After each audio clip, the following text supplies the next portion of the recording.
Welcome. I'm Debbie Pokornik, and this lovely lady with me is my wonderful partnerpreneur and the gifted channeler for these gatherings, Susan Hoskins. Since June 7th, 2023, we have been playing in Sweet Tea Channeling.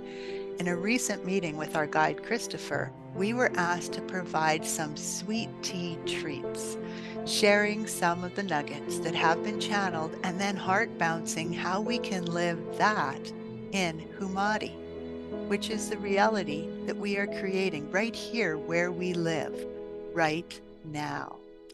Christopher is willing to come in and share more insights on the nuggets when it feels appropriate. So we are quite excited for that. As a result, instead of our usual introduction, this one will be very brief. If this is the first Sweet Tea channeling that you are watching, we encourage you to go back and enjoy at least one of the previous introductions and channelings, especially if you have questions about what we are doing. We have already opened sacred space for this gathering, and we just want to remind you to call in your own spirit guides to assist in pulling out what is most important for you from what comes through. All right, here's one of the ones that have come up for me. It truly is possible to create what we are thinking of as heaven on earth, which is really bringing more of the innate divinity within you into awareness, into a living consciousness, into a breathing being, because we are not separate. We are right here with you every step of the way. And the more that we can be aware of our total oneness, the more that we can create together. Now, I feel like when I read that, I feel it go right into my heart. And I think, yes. And that is how I think I would live it in Hoomadhi. But what I'm feeling right now is, how do I make that step from where I am right now to really fully accepting, immersing myself in that knowledge that I am one with this energy that feels so magical. Mm-hmm. I'm asking you how. Could you tell me? Going, huh? Yeah, I was envisioning it. So I was seeing that Love it. one with the trees and one with the dogs and one with each person we encounter. And again, I'm going back almost and seeing a thread. It's also understanding that we are literally one with each other, because within us is the totality of all that is. So what I see in you is actually a reflection in me. And I love that. And that helps me so much remember our oneness and not our separateness, not our judgments. Because when I'm judging another person, I'm not seeing the divinity in the whole. I'm seeing we're somehow separate. Right. So for And me, that's where I was. Yes. yes, and that actually goes a lot further too. Like, if you're seeing a plant and you're going, oh, that's a weed. Get out of my garden, weed. In that moment, you are judging. Yeah. Now, it doesn't mean you can't decide that no, you're not going to live right there, or does it?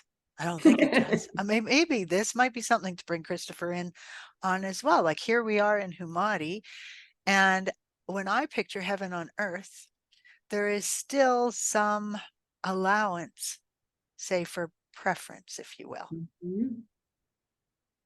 So how do I live in this space in full oneness with the trees and the dog and the squirrels and everything else if it doesn't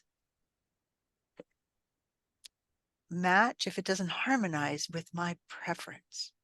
Mm. Wow. Okay, Christopher. That's because I like that. That's deep, girlfriend. It's the only place I go is deep. Our guides have such a wonderful humor with us because I'm just seeing a big smile, big smile. So let me tune in.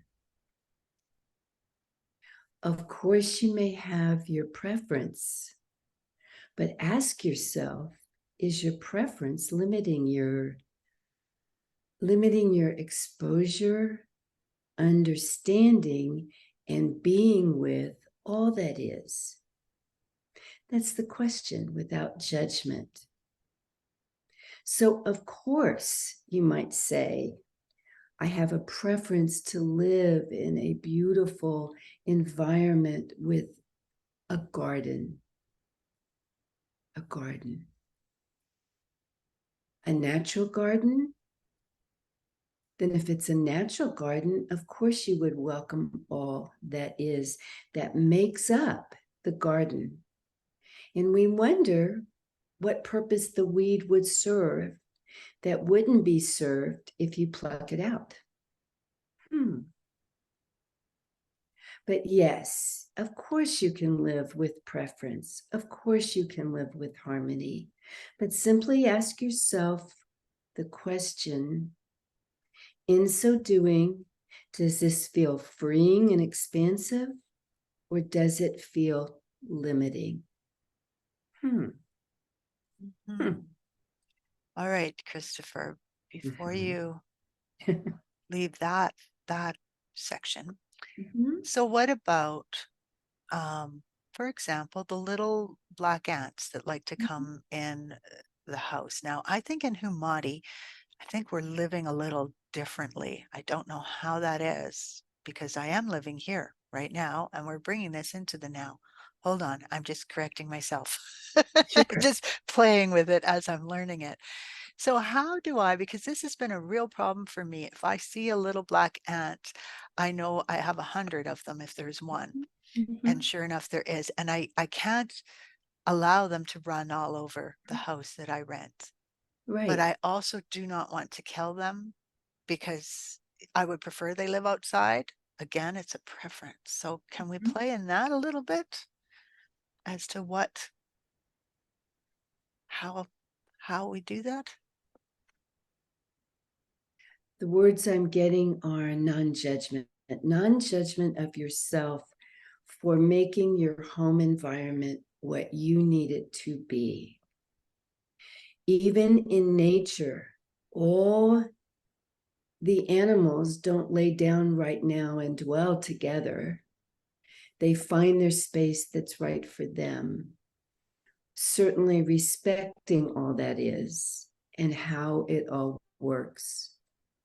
So we would say again, to play with creating heaven on earth, to play what feels right in your heart regarding everything from the little black ants to the bigger preferences. What does it take for you to feel like you are living in harmony in your space and in your environment?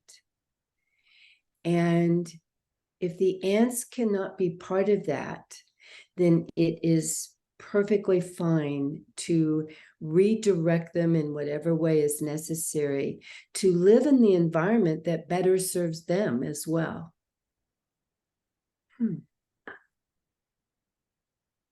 Okay, I like that. Me I too. like that. I really love that visual of looking at nature. And I mean, we are nature, I get that, Right. but we often see ourselves as separate. And so when we look at nature around us, the tree that has a vine growing up and around it Mhm. um, doesn't doesn't do anything about it, doesn't say, hey, you don't belong here, Mhm. out. But on the other hand, there are times where for example, the dog, if I let the dog be out there with the squirrel, I think Uh-huh. I think that my dog would win, so to Mhm. speak, um, by taking out the squirrel, Yeah. and not really because it's a problem, mostly just because it's very fun and exciting to chase. Exactly. I'm getting the sense that we all, again, harmony, we all live in harmony with one another, but harmony doesn't necessarily mean that we're all going to dwell in the same abode. So Mm, I want to live in harmony with the coyote that's over a little ways away from me, but I really don't want him dwelling right now in my living room. right, and eating your He dog. belongs out there, and he probably Right. doesn't want to either. Right. So I think that's where we begin. Maybe as we grow and evolve, our harmony, our ability to experience things will expand without judgment. And who knows where that might lead. But I think we begin where we are. That's what it says. We begin where we are, Hmm. with just how do we begin to live in sync with ourselves and in oneness with all that is. Hmm. Hmm. I love it. So that nugget feels complete. Well, all right.